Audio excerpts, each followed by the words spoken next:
Ladies and gentlemen, welcome to the right time. My name is Bomani Jones. Welcome. All right, man. The NBA playoffs are here. We'll get you guys set up on what's going on in the East. We'll get you set up on what's going on in the West and what's not going on in the West, which is Kawhi Leonard playing basketball. And Adidas thinks they're fooling me with this we would sign Colin Kaepernick thing, but I'll explain to you a little better why it is that I believe that they are trying to trick us and hustling backwards at the same damn time. Let's get this thing started. The Cavs have not played since Sunday, but LeBron plays for the Cavs. So we're going to start with this right here. I actually had somebody, me and Pablo went and had to do some corporate stuff the other day. And a dude walked up to us and was like, hey, man, why you guys always talk about LeBron so much? And I was like, yo, homie, I thought you worked in sales. I thought that we was all out here trying to get this money. I had no idea that this dude would be in here like, hey, man, how come y'all don't want to get money? Y'all want to get money. I don't want to get money. I thought he wanted to get money. But anyway, Cavs got smoked on Sunday. Full on beat them down in the course of their game against the Pacers. Now, one thing I do love about the NBA playoffs is every year the playoffs come around and every year we pretend like we have never watched a playoff series before. Team loses the first game. Oh, man, I think they're in trouble. Like, I feel like we forget that all these games count the same, right? And they do. All the games count the same. And I make that point just because we get caught up in these things very, very early. And then we wind up with the assumption that somehow this first game matters more. Like, it doesn't count for one, right? All the Cavs got to do is go win one game in Indiana, and it's as though the first loss they had effectively never happened. Because then what we're going to talk about is momentum. I think the Cavs have the momentum, and for those of you who have followed me for an extended period of time, you know I believe that momentum is a fictional concept that has just been propagated to you by the people who call games and the coaches, and if you stop and think about it, it does not actually make any sense. But that's how this goes, and one thing I appreciate about LeBron James is that he also seems to believe that the concept is nonsense, or at the very least, that it is preposterous to think that he's really sweating a one-game deficit. For me, it's an opportunity. I mean, game one, playing 44 minutes, I get the rest. I'll take the 2 days. I need the 2 days now. I didn't expect to play 44, but I get an opportunity to take the 2 days, me personally, and I hope the guys do the same thing to try to get their mind and their bodies refocused on what we need to do to win a ball game. But I've always stayed even keel with the postseason. I'm down 0-1 in the first round. I was down 3-1 in the finals. So I'm the last guy to ask about how you're going to feel the next couple of days. Now, so here's the thing for me with the Cavs and how poorly they played in that game. If you play as poorly as the Cavs did, I'm not tripping on how the rest of the series is going to go. The reason I say that is it's an outlier performance. So the Cavs shot 38% from the floor, 23% from three, 60% from the line. That to me is an outlier performance. Like, that does not tell me that much about them because they are not going to play that poorly. They're not going to shoot 23% from three for the rest of the series. The Pacers shot 39% from three. How likely is that? That becomes its own question. But with the Cavs, no, I don't know how much I can take from game one to take to game two because a lot of those threes that the Cavs were missing were open. Like, if it felt like every time they were putting up a shot, there was a hand in their face, then I'd be saying, hey, man, Nate McMillan really cooked something up here. I'm going to have to see if the Cavs are going to be able to make an adjustment. The adjustment that they're going to need to make is the adjustment that comes from actually making your shots. Now, if there's another adjustment I do think that the Cavs can wind up making, hey, man, there can be no games where Kevin Love takes 8 shots. There can't be a single one where he takes 8 shots. And if there's it seems obvious this point I'm about to make, but I think that there's some nuance to it that gets lost here. Kevin Love was the number 3 option on this team for the previous 3 seasons.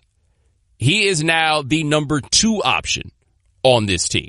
The number 3 option every now and then can go up there and not put up any points. You may recall that game 7 where the Heat won the championship against the Spurs and Chris Bosh didn't have any points, 0, but was able to contribute in other ways. You can be like that when you're the number 3 guy. When you're the number 2, you kind of sort of have to show up all the time. And 17 rebounds, while it is very, strong and manly and everything like that, hey man, they need buckets. and you got to be the one to go out here and get buckets. And there was no one other than J.R. Smith that for the Cavs looked like, okay, it looks like I need to come out here and get some buckets. And the last thing you need is J.R. Smith feeling like he has to come out here and get buckets. You want J.R. Smith feeling like, I'll get these buckets if these buckets come to me. But you don't need J.R. Smith to look around and be like, well, if nobody else is going to do it, I guess I will. Oh, no.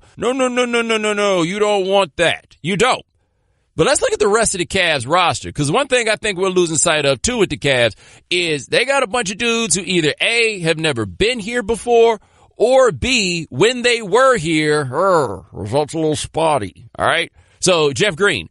Jeff Green has kind of, sort of been here before, but never been in a situation where somebody had to count on him. And the Cavs kind of have to count on him, and he gave them a whopping 0 points. George Hill. George Hill has been here before, and I actually thought that George Hill would be relieved playing for the Cavs in the playoffs this round, because while he's playing for the Cavs, he can shake that memory that he has. He can shake that omnipresent fear that LeBron James is going to chase him down and block his layup on a breakaway. When that Pacers Heat thing was going on, think of how many times you saw George Hill thinking he got a breakaway, lemon booty, swallowed him up, just... And then next thing you know, LeBron taking that shot off the glass. That's multiple times. Like, that is the defining memory for me of George Hill. That and when he went all Cisco with his hair. You remember that? Where he decided he was going to go all blonde with it? Yeah. Is it Cisco, Dennis Rodman, whatever it was? Anyway, keep going down. Rodney Hood hasn't been here before. Hell, Rodney Hood didn't even get past the first round of the tournament when he was at Duke. Larry Nance, brand new. Chetty Osman, brand new. Tristan Thompson, oh boy. I don't know, you guys have been reading the non-sports publications, but it appears that gentleman has a lot on his mind. Congratulations, by the way. You just had a baby. Jordan Clarkson, not been here before. Jose Calderon. I mean, he's been a lot of places because he's a million years old, but he's Jose Calderon. There's going to be some process, I would say, of adjustment that's going to come for some of these cats on the Cavs. And one thing they just got to do, man, they have to make shots. And I would not worry if I were the Cavs. And here's why. Yes, Victor Oladipo gotten a whole lot better. Victor Oladipo put up the 32. That's very, very impressive. Miles Turner, impressive young big man. He will become better. You want to talk about the rest of these cats on this squad? Like, you want to do that? Let's go ahead and do that. Thaddeus Young. I feel like Thaddeus Young has been the same player since he was a freshman at Georgia Tech. And I don't mean that in a bad way necessarily, but Thaddeus Young is one of those dudes who came out of college with, like, number one thing he's got going for him, NBA body, which lets you know that this Thaddeus Young that you see in the NBA was being guarded by 16-year-olds in high school, and it was probably unfair. This is not Boban Bogdanovic. This is Bojan. They're not the same dude. This is the cat that wears number 44 for the Pacers. And it was Ryan Jones, I believe, who said this on Twitter, who made me feel so much better. Dude, I kept thinking he was Austin Crocier or Crocier, however you say it. But every time I'd see this white dude out here running with 44, I'm like, damn, how old is Austin Crocier? He can't possibly still be in the league. No, it's Bogdanovic, although he shot 5 for 17 and putting up 15 points, which, I mean, that could be Austin Crocier. I don't really know if there's terribly that much of a difference. Derek Collison. Still in the league. Trevor Booker out here hooping with that number 35 tattoo on his arm that he had at Clemson, but unfortunately Trevor Booker wears number 20. Sabonis, the younger Sabonis, he seemed to have the lemon booty. He did not appear to be fully prepared for what was going on here. Corey Joseph, I didn't know he was still in the league. He's playing for the Pacers. And then there is Lance Stevenson. And I'm trying to remember who I saw said this on Twitter, but they were right. One of the great subtexts, it might have been Ryan Jones again, one of the great subtexts of the NBA is Lance Stevenson being assured that he is the equal to LeBron James, and LeBron James being wholly and totally dismissive of this notion, offended by this idea that Lance Stevenson breathes the same air as him. And it's the thing you got to understand about the NBA, man. A whole lot of these cats that were like the super duper man in high school, they look at LeBron and they're like, I don't understand why it is that I can't be this. Need I remind you that Ricky Davis, who was on the Cavs when the Cavs drafted LeBron, was under the impression that they drafted LeBron so that they would have somebody to help Ricky lead the team. That's why he thought they took LeBron James, to help him. Ricky Davis was a dude, though. My brother said he saw Ricky Davis dunk on Brad Lohaus in a summer league game at the University of Iowa when Ricky Davis was 15 years old. Like, he was one of those guys. Lance Stevenson is basically that same guy. He was born ready. He was legendary young, and apparently he is still legendary in his own mind. Like, none of that has changed. But go up and down that roster. I don't feel like that roster is the one where I'm like, yeah, they're going to beat the team that has LeBron on it. No, they're not. They're not going to beat the team that has LeBron on it. I think we all have to feel pretty confident and say that that's just a wee bit preposterous. So until the Cavs are down 3 to whatever, and it's 2 minutes left, and they're down by 8, I still got the Cavs coming out of the East for the simple fact that they're the team that has LeBron on it. Nothing, I repeat, nothing about the first game of the series changed that for me.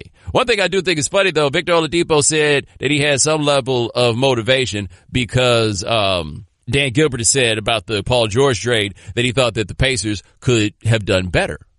Because I think basically he was saying that he was willing to send Kyrie Irving over that way. But he thought that the Pacers could have done better in that trade. And Oladipo, he said he took that as some level of motivation. Well, I guess Victor Oladipo going to be motivated every day for the rest of his life. Because if tomorrow it pops up and they're like, hey, you want to trade Oladipo for Kyrie? Oladipo will be out there with them leprechauns. Just you watch. Sorry, homie. This is just kind of sort of how it goes. I guess you'll have to make some measure of peace with that fact. But while we're on Oladipo, I just do want to say this. Victor Oladipo was the number 2 pick in what is quite possibly the worst NBA draft ever. Like, it is possible that it will go down as the worst NBA draft ever. Let's remember, that's the draft where Anthony Bennett was the number 1 overall pick. Victor Oladipo was the number 2 pick. Otto Porter went number 3. Cody Zeller went 4th, guys. 4th in the draft, followed by the great Alex Lynn, followed by Nerlens Noel, followed by Ben McLemore, followed by Kentavious Caldwell-Pope, followed by Trey Burke. Do you realize that out of 9 picks, that's like 8 busts, basically? Like, Otto Porter got that check, but Otto Porter is not giving it to you like you thought you would with the number 3 pick. That's the draft that Oladipo was in, and that draft seems so awful. I called it the worst ever, except listen to who else is in that draft as you get farther down, and this is the new NBA where you can get guys later. C.J. McCollum went 10. Steven Adams went 12. Kelly Olynyk, who's kind of balling, went 13. Giannis Antetokounmpo went 15. Rudy Gobert went 27. Like, there are dudes in the draft way deeper than there have ever been before. And now finally, Victor Oladipo is living up to a standard that allows him to say that he's as good, maybe, as like the number 12 pick in the draft. Life is funny like that sometimes.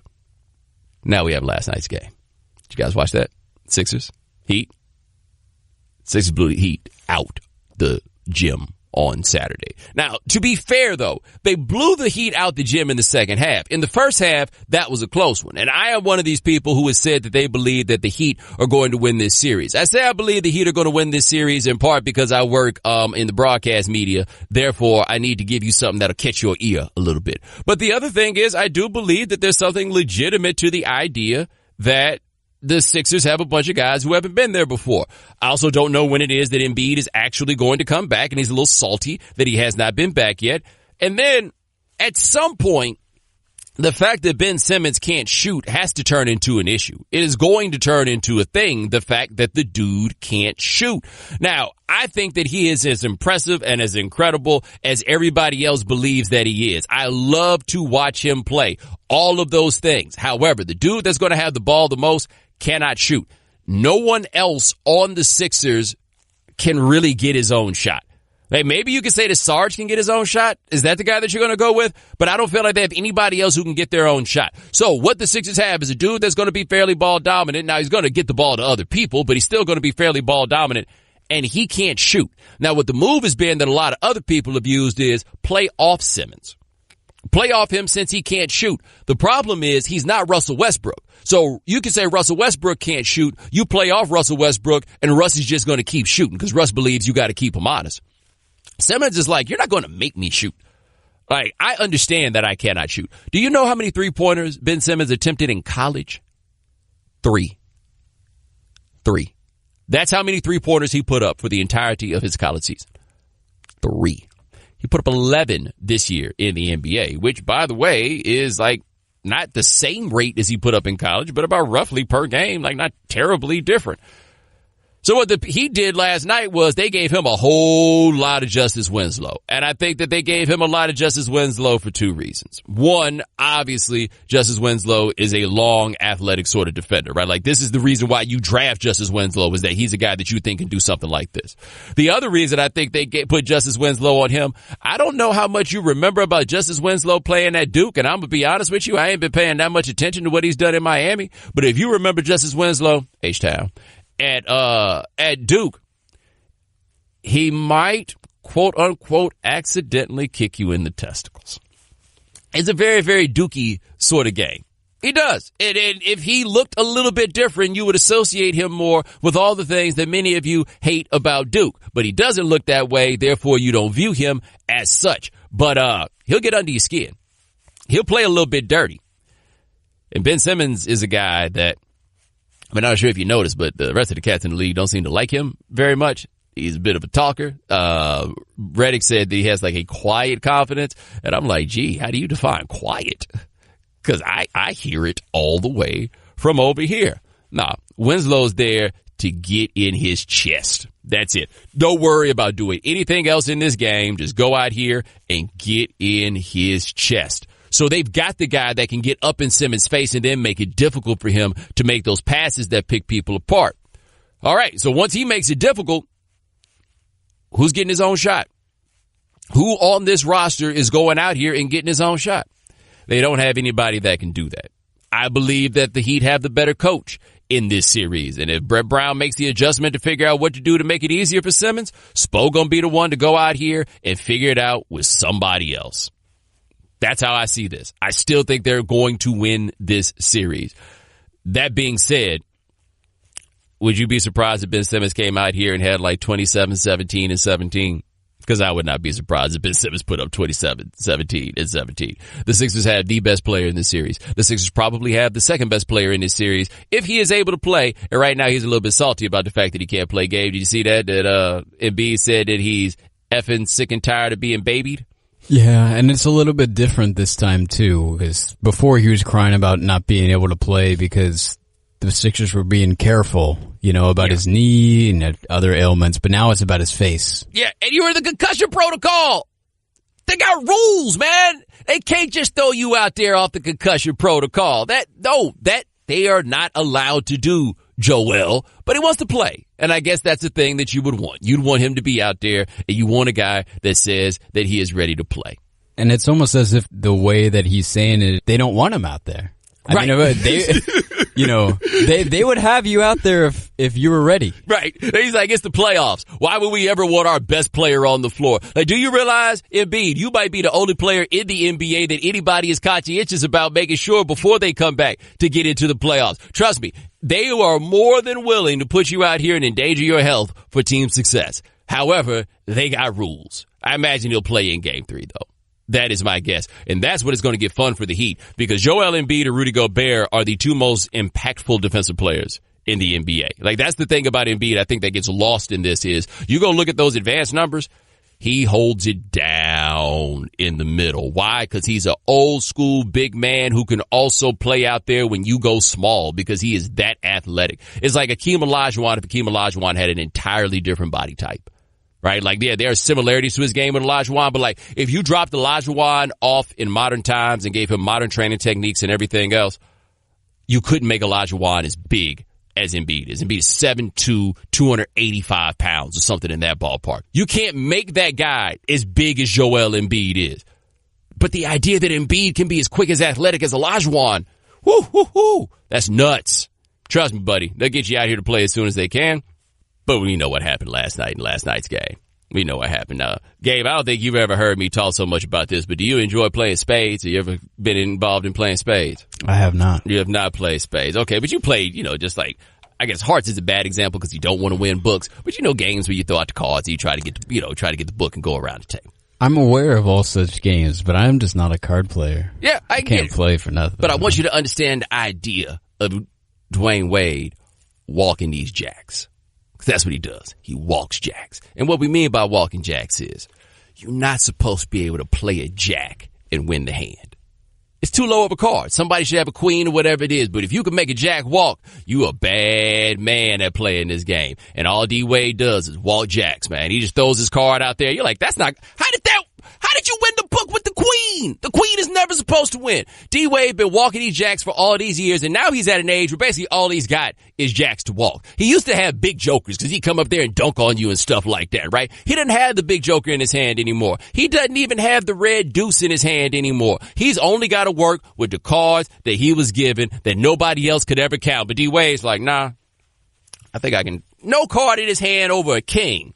I think I got 5 books. He went out there, cranked out 5 books on him. D-Wade put up 28 points and had a plus 16 out there. In a way, by the way, where LeBron's got to be like, I told y'all not to let him go. Like, how bad? As much as we looked at Dwyane when he was playing with Cleveland and he looked like he was done and he didn't have anything to provide, how badly could the Cavs have used Dwyane Wade? At least the Dwyane Wade that they got last night. Because I imagine Dwyane Wade went straight to that cold tub immediately after the game, and he's going to be walking around here looking like somebody's granddaddy after having to put up all like 26 minutes, 28 points. Oh, man. And I wouldn't be surprised if D-Wade can't play in Game 3. DNP, osteoarthritis. Wouldn't shock me. Wouldn't shock me. He's at that place in his career. Here's D-Wade talking about it. I definitely, it's a great feeling, you know, when you go into that bag, especially when you're on the road, you know, when you got people like Kevin Hart talking on the sideline, when you got the crowd, you know, going through and saying all the things they're saying. I heard a lot of things tonight, and it's all just used as motivation. And to be able to hush a whole crowd, that's a great feeling. That's a feeling that I hope my son feels one day. He went straight at Kevin Hart. He did not like hearing it from Kevin Hart because nobody wants to be sassed by a short person. Nobody, right? I wish you would be 5'3" out here talking crazy to me while I play basketball. Like, you know what I mean? Like, I'm honestly surprised they let Kevin Hart sit that close to the crowd. Like, I just, you know, and I understand this, man. We talked about this before. It's unfortunate for the short man. Somebody once called me and told me that being short is a constant fight for credibility. And it is that. There's something to that. But D-Wade really did not appreciate being sassed by the Oompa Loompa. And I don't think I would either. Although generally, if like somebody Kevin Hart size is sassing you, it's also a teenager. And I damn well ain't tolerating getting sassed by no teenagers. That's not happening. Then, by the way, did you see that Gabby sent the tweet saying that she had something for him when he came home? Oh, yeah. Have we ever been more intimately acquainted with the sex life of an NBA star in the way that we are with Dwyane and Gabby?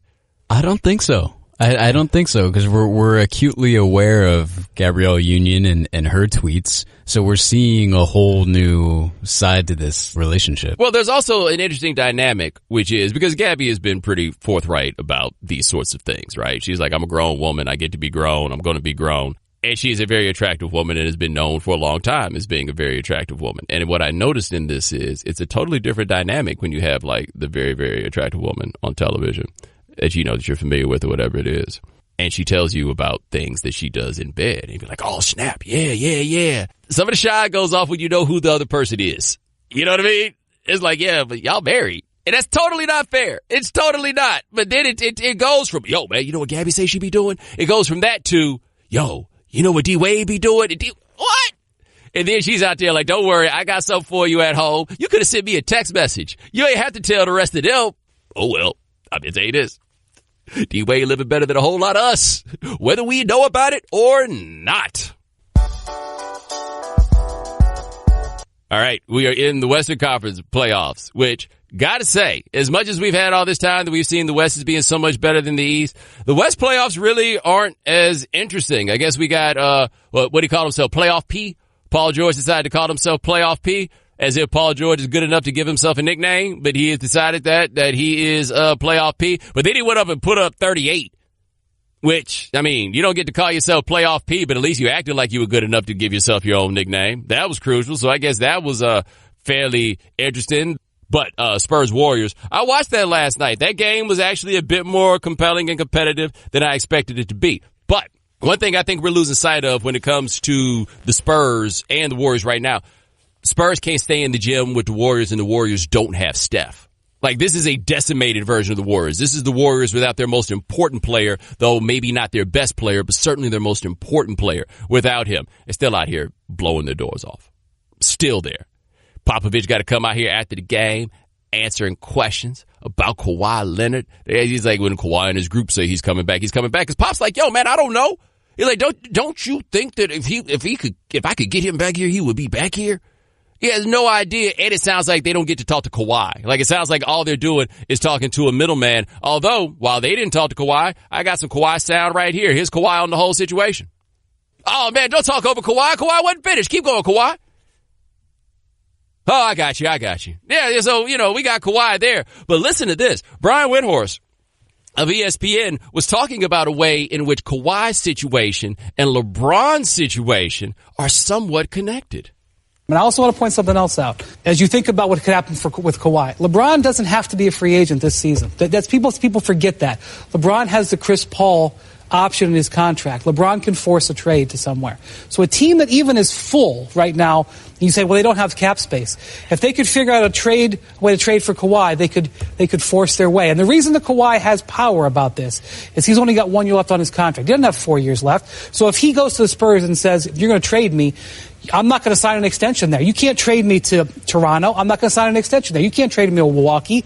He's going to say, I want to be traded to this team. Wait, are you saying Kawhi and LeBron want to play together? I don't understand. Explain that to me. Well, I'm going to tell you this way. If the Cavs get knocked out before the finals and LeBron has 6 weeks to think about things and 6 weeks to get in touch with Kawhi, things could get a little crazy. Just think about Philadelphia, for example. I can construct you a way that Philadelphia could trade for Kawhi Leonard and sign LeBron. Ooh, that would be quite a lot. You know what's funny about the Sixers with that process, though? There are plenty of Sixers fans who will tell you we don't want either one of them because we got our guys, because our process. No. Your process is hoping for this. The process is hoping to get you guys that you hope could become as good as LeBron and Kawhi Leonard.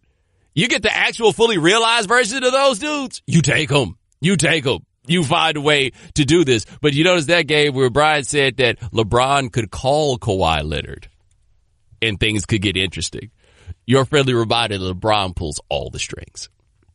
Can you imagine just no one man should have all that power? This dude runs the league. Imagine he calls Kawhi. He's like, hey, Kawhi, here's an idea I got about how it is that we can get to the Sixers. And then Kawhi says back to him. And then LeBron is like, all right, I don't mean to interrupt you, but this is what I was thinking. Then Kawhi's like, LeBron's like, hey, man, stop, man. Stop. Don't look at me like that. All right. So anyway, we can go from there. Now imagine being the Spurs, right? Because the Spurs are a place where they can sign free agents if they're old. No state tax will give you a chance at a championship, like all that stuff. But ain't nobody trying to spend the best years of their life in San Antonio. That's just not really how it works. They are so on the hook here because they thought they'd found new Tim Duncan. They thought they'd found the new quiet superstar who would buy into how they did things down there and everything else. They thought they had it. And then Kawhi looked at them and said, now look at the whole situation. That whole thing is busted up and broken. And that roster that the Spurs have, they do not have players, man. Like, they just don't have the manpower. LaMarcus Aldridge is a cool player to have. Maybe even a cool player to have is your number one. But who's of the guys they got on the floor right now? Who's number two? Rudy Gay? Kyle Anderson? Who, by the way, speaking of walking jacks, his whole existence is walking jacks. Very, very slowly. But look at this whole roster. They don't have any bodies whatsoever. If they trade Kawhi, they're not getting back a player as good as Kawhi. So where's this thing going for them? Because as good a coach as Popovich has been, even Popovich will tell you, the best thing he did as a coach was put Tim Duncan out there. Ain't no Tim Duncan on this team right now. Good luck with that, fellas.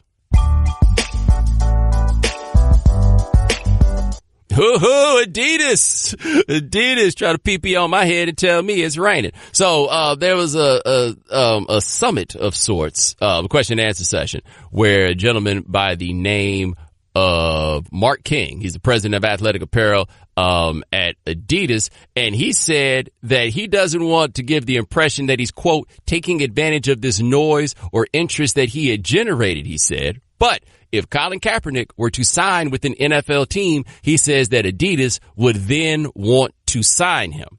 Now, the problem that he has in making this statement is, as my buddy David Dennis made this point and others did, what team Kanye West play for?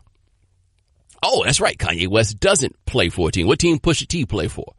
Pusha T doesn't play for a team. You don't have to have Colin Kaepernick on a team in order for you to sign him to a deal. You don't have to do that. You could go sign him to a deal right now. You could go put him in commercials right now. You have no hold up on this. You don't have to wait on this other side. Now, here's more that King said. He said, we love athletes that have a platform to make the world a better place. If they're an activist in a way that brings attention to something that moves the world forward, even if there's controversy at that moment, we're really interested in those athletes because I think it represents the world today. Now, I think one that is kind of almost a dig at Nike, where Nike used to be the people who would say something like that, and Adidas is clearly trying to put themselves in a forward-thinking space where like creators are their emphasis in the people that they're bringing in. It's not just being athletes. Like I went and did the whole tour of the Adidas stuff while I was there in LA, and they really want to see themselves as like this creative company where whatever your vision is, Adidas will create it, as opposed to just kind of boxing you into whatever it is that the company itself feels like it's doing. But he falls in line with the dude with the Kansas City Chiefs before, who talked about when they had Smith and Mahomes. He's like, oh, we'd love to bring Kaepernick in, except, you know,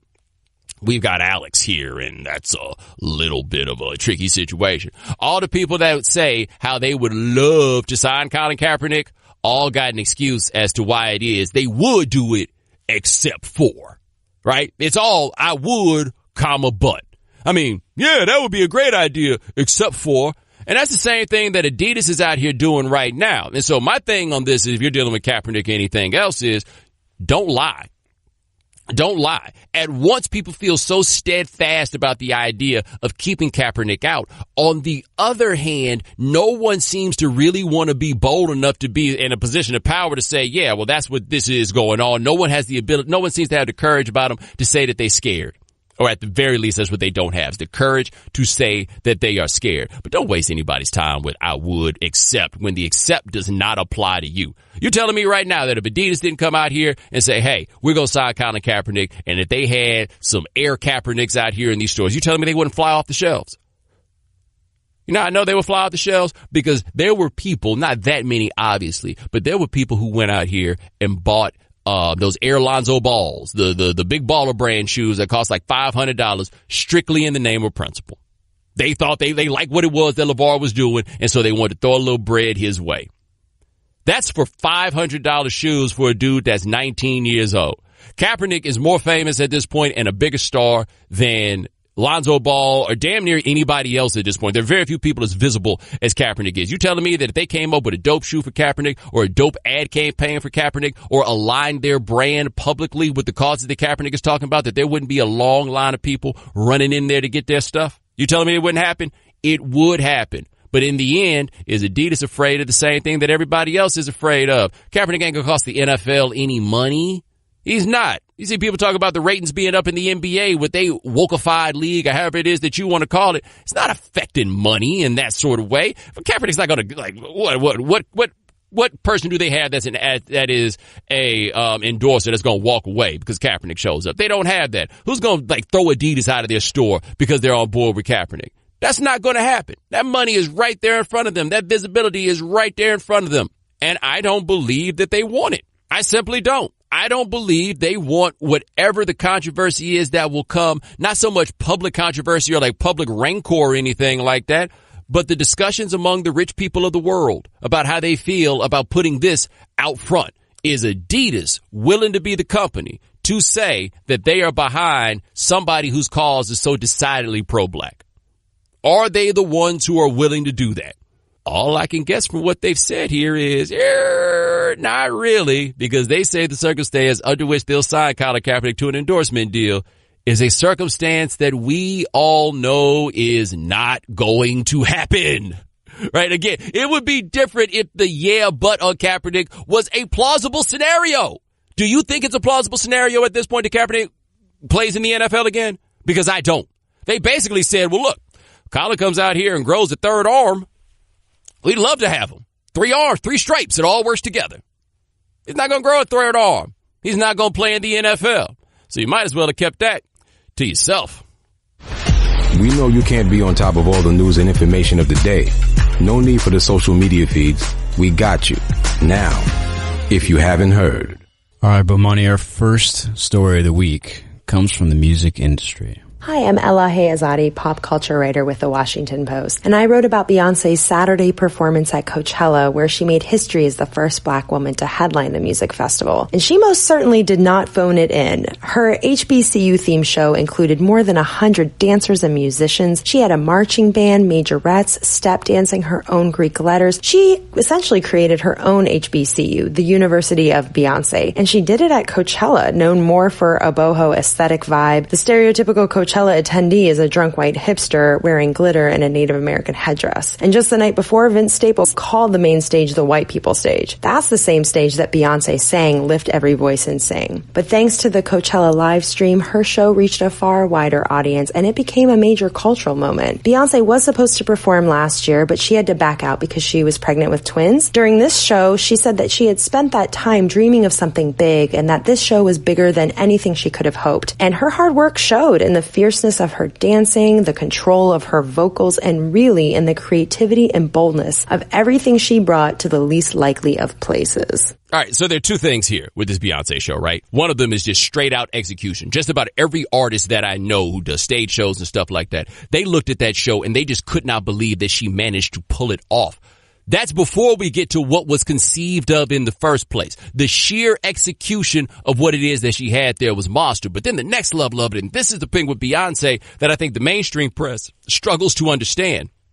She has stopped caring if the mainstream gets what it is that she does. Like, she got to the height of her success and just said, I'm going to make this all as black as possible. That's her and her sister, right? Her sister put out that Seat at the Table record. Ooh, it's black. It's real black. That Lemonade record. Ooh, it's black. It's real black. In fact, the last 10 years of Beyonce's music. Ooh, it's black. It's real black. Like, this is, people talk about Beyonce as simply being a pop star. You clearly aren't listening to this music. Beyonce's music is as much Houston and New Orleans rap as it is anything else. And so she takes that show to Coachella with a HBCU marching band with all that bounce and that screw and everything else. And she doesn't care if the people at Coachella get it. She doesn't care. This is what I do, except it's so dope that it doesn't matter if they get it. And that's the next level of being a star, which is you present this and it's coded in a way for the people who are the closest to it to fully be able to appreciate it. But if you don't, you can still vibe with it. And that's what she managed to do. She got up there and sang, lift every voice and sang. How many people you think were in the front row hitting Shazam? Like, damn, I got to download that when I get home. By the way, in a similar vein of Beyonce, Kendrick Lamar, who has put out a couple of super duper black records that the mainstream loves for reasons I don't fully understand, that dude just won a Pulitzer Prize. Do you realize how crazy it is that it is easier for a rapper to win a Pulitzer Prize than Album of the Year at the Grammys? Just a thought.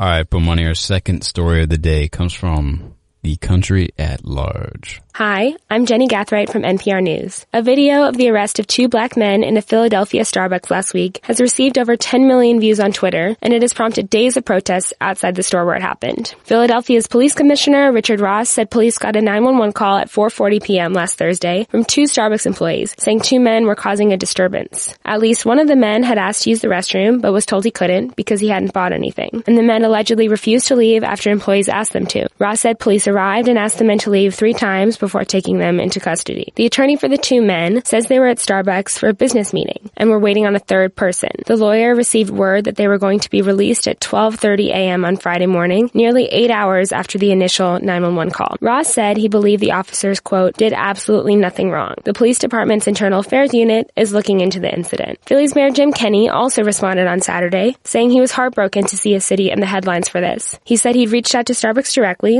and asked his own Commission on Human Relations to look into whether implicit bias training should be required for Starbucks employees. Starbucks apologized in a tweet on Saturday, and CEO Kevin Johnson put out a longer statement on Sunday saying he wanted to apologize to the two men in person.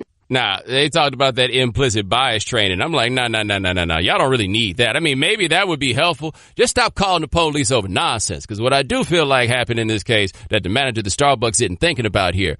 The Starbucks put out a statement where they were like, well, we really didn't want anybody to get arrested. Hey, man, arrest was not worst case scenario under those circumstances. You can't go calling the police willy-nilly. I don't know if you've watched the news, but look, man, they just trying to get home. That's all they trying to do. They just trying to get home. And they'll do a lot to make sure that they do, in fact, get home.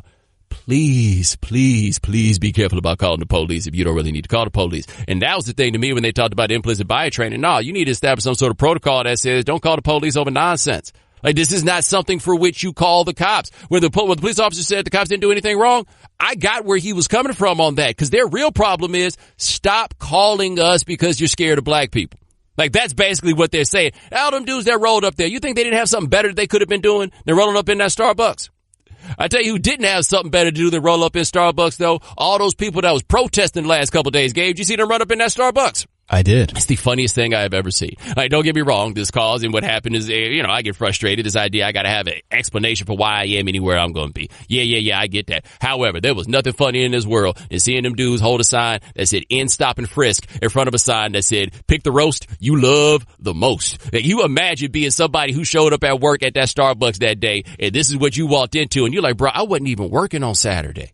I was not at all involved in this. I saw a picture where a dude had a bullhorn up on this dude named Zach, and Zach was just standing there stone faced, and I was Team Zach in that moment, because Zach is like, look, man, I understand y'all got a lot to say, but you're gonna get that bullhorn out of my face. Like that's one step. I am not the manager here. I just work here. Look at my shirt. Does my shirt look like I have any power? You see this name tag? I wouldn't tell you my name if I ran anything around here. Imagine that. All these people thinking they just about to go to Starbucks, and instead they get a rally that they were not expecting. So yes, I understand why people were taking this opportunity to have their cause be heard, and I don't judge them for it. But I spent yesterday dying laughing just at the thought of being a Starbucks employee, and all of a sudden somebody's in here handing you literature and self-published books about things that you had never considered in your life. Our third story of the day comes from the world of psychology. My name is David Costanza, and I'm a professor at the George Washington University. I recently wrote an article for Slate about the science of generations and whether generations exist. Short version, science does not support the idea of distinct generations. Stereotypes are well known. Boomers are materialistic. Xers are slackers. Millennials are narcissists. These stereotypes are commonly held, but in fact, they're explained by other causes. Perhaps the most common generational stereotype is that young people today are much more narcissistic than in the past. But the science does not support this. On average, young people today are no more narcissistic now than young people were 30 years ago. While they may be more narcissistic than 40 or 60-year-olds are today, that's because young people are pretty narcissistic regardless of when they are young. Another example, research shows that new recruits to the Army show more pride in their service than recruits did 15 to 20 years ago. Is this a generational difference? No. Overall, everyone in the Army now shows more pride than 20 years ago because of 9/11. The terrorist attack increased pride across the board. This doesn't have anything to do with generations. Why is this important? When people rely on flawed science and unsupported stereotypes, they make bad decisions, waste resources, and denigrate individuals who do not share the stereotypical characteristics. Generations and generational stereotypes are appealing to a lot of people, but despite their popularity, the science says that distinct generations simply aren't a thing. Now, it is interesting that he says that about distinct generations, and I also think part of what's interesting here is none of us are going to allow him to take away our basis to slander these millennials. Like, I don't care what your science tells you, we are going to talk bad about them no matter what. I do think, though, it is interesting, this point that he makes, that this generation is now more narcissistic than previous generations. That sounds about right. What happens is we have more tools that allow you to broadcast your narcissism, because as much as the young kids are always putting something on the internet and taking selfies and everything else, I don't know the last time you followed somebody 35 years old, but they out here doing the same exact thing. The difference is we weren't raised with the tools to broadcast our narcissism. We are growing more comfortable with those tools, though those tools are not native to us. But no. We about the same. We just kick it a little bit different because we're getting used to having the ability to do this. But if you think grown-ups ain't out here about this selfie craze, you need to go date a couple of them. Unblock me, Bo. You know Bomani Jones is not shy about blocking on Twitter. The Right Time team recognizes we all slip up, so Bo will give one lucky follower an opportunity to make amends. It's Unblock Me, Bo. All right, Bomani, we got 3 individuals that we're going to give a shot at getting your timeline back. Each of them gave us their recollection of the events. Their side of the story, right? Mm-hmm. And we'll listen to each one of them, and then we'll give the best individual a chance to defend himself. Mm-hmm. All right, this is our first listener. His name is Rolf, at raw_12. Hey, this is Ryan calling. Hopefully get unblocked by Bomani Jones. I know that you have a penchant for blocking people just so that you can have this nice little segment. But you blocked me for calling you old, and I'm 22. And you have to be 40-something, so there's no way that I should be blocked because of this. I love your podcast, man. Just unblock me so I can keep firing off reckless tweets at you. It's a good time. You clap back at me a little bit. I thought we had a nice tit for tat. My Twitter handle is @_raw_12, and my name is Rolf. So if you want to check out the tweets or whatever, if you remember, I even still have them saved on my phone, and I sent them to my friends because it was hilarious. So, yeah, hopefully you unblock me, man. Thanks. Did this dude say I had to be 40-something? Man, you old as hell. Completely unprompted. That I would seem old because he was born in 1995. You said you're 23 and can't grow facial hair, from which he immediately pivots to try to ask you a question about Marvin Lewis. Yeah, that question right there tends to come from people I don't really like. But you hear what he said there? I'm 22. You've got to be 40. You stupid, lazy millennial. You couldn't even bother to Google how old I was before you called to beg to get unblocked? Really? I'm just asking you this, Rolf. Who else we got? Our second is a @Colossal Castro. He goes by the name of Marty Bird. Here's what he had to say.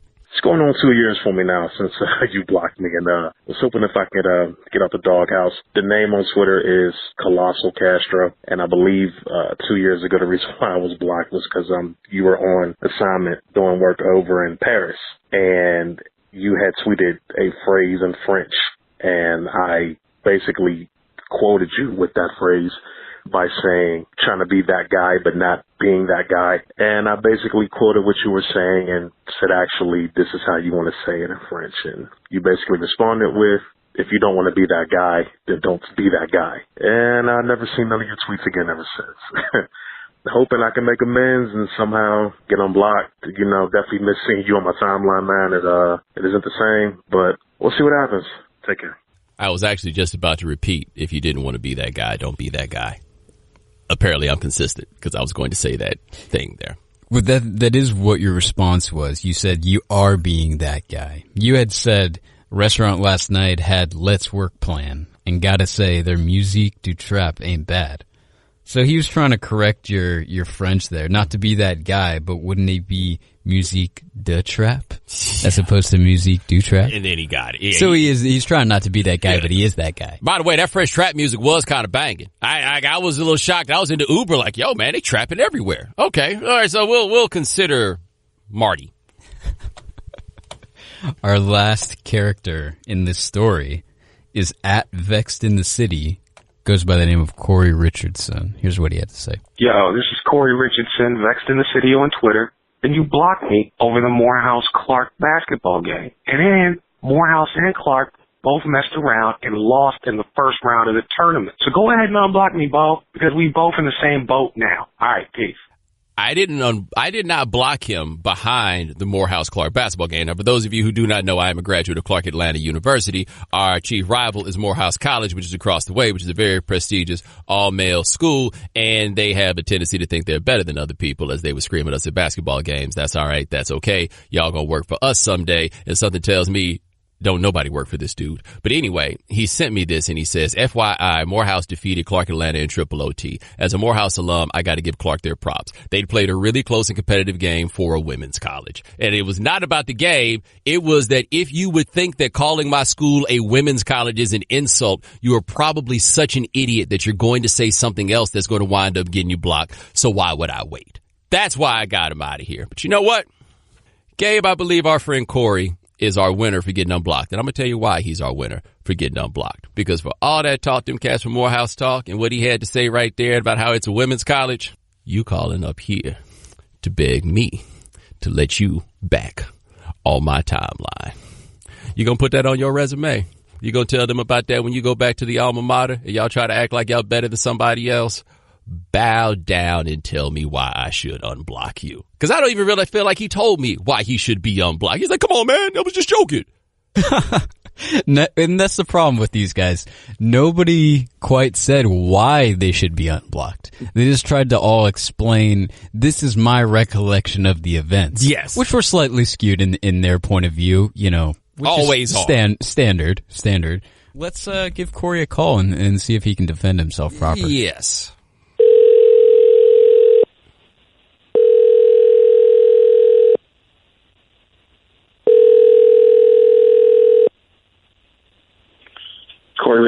Hey, Corey, it's Bomani. What's going on, man? Hey, how you doing? Good, man. They say you trying to get unblocked, man. Hey, well, look, we are both HBCU alumni, not just HBCU alumni, but we both went to school at the AUC. Now, I was giving you a little bit of friendly ribbon, and all of a sudden, you go ahead and block your boy. Oh, yeah. I appreciate that. Why you do that? I'll tell you why I did that, because I would think that a man of Morehouse College would be far too enlightened and intelligent to somehow believe that calling a school a women's college is an insult. I took that to mean that if you would say something that stupid and, by the way, disrespectful to your Spelman sisters that you claim to love so much, then I could never trust anything else that you would say to me. Now, you don't think it was a little bit stupid and whack of you to use women's college as an insult? Well, a couple of things here. Oh, no. I don't need no couple. Answer that one. Okay. So when we look at the overall makeup of Clark Atlanta University, it is an overwhelmingly female population, right? Brawley Hall is the only male dorm. Now, I was making the comment that it was good to see a school that has such a high population of women doing well in men's sports because of the fact that you all are recruiting great athletes. Bruh. Who you think you fooling right now, man? Who you think you fooling right now? You know what you was doing. You think you fooling somebody with that, man? Kinda. Please apologize to your Spelman sisters for using women's college as an insult, and then we're all good. All right, let me apologize to all my Spelman sisters for using the term women's college as an insult. Now apologize to me. Bomani, my apologies. I did not mean to offend you. Oh, no. You didn't offend me. I wanted you to apologize for wasting my time with you saying something so offensive to them. Yeah, I was not. Why would I be offended by you saying that my school had a whole bunch of girls at it? That's the reason why I went there. But I appreciate you calling in, man. Thank you so much. You're going to get unblocked in just a second. You can tell all your friends. I appreciate that. Thank you. No problem, man. You have a good one. You too. Yes. Oh, wow. Gabe, that made my day. Wasn't ready to come off his statement that quick. When you come to my town, bow down. All right, ladies and gentlemen, thanks so much for joining us here on The Right Time. We're doing the podcast 2 times a week now. My man Gabe Bassane is the producer. Thank you so much. Also, thanks to Elahe Izadi of The Washington Post with her discussion of the Beyonce Coachella performance. Check her article out on The Washington Post. Check out Professor David Costanza of the George Washington University. His article on generations is at slate.com. And also, Jeannie Gathright of NPR News. Check out her story about the Starbucks arrest. It's up on NPR.org. Remember, rate and review the podcast. Check us out at the ESPN app, Apple Podcasts, anywhere else you get podcasts. We like 5 stars. Give us 5 stars. Talk to you in a couple of days. Thanks for checking out The Right Time with Bomani Jones podcast. You can listen or subscribe on the ESPN app, Apple Podcasts, or wherever you listen to podcasts. The Right Time with Bomani Jones.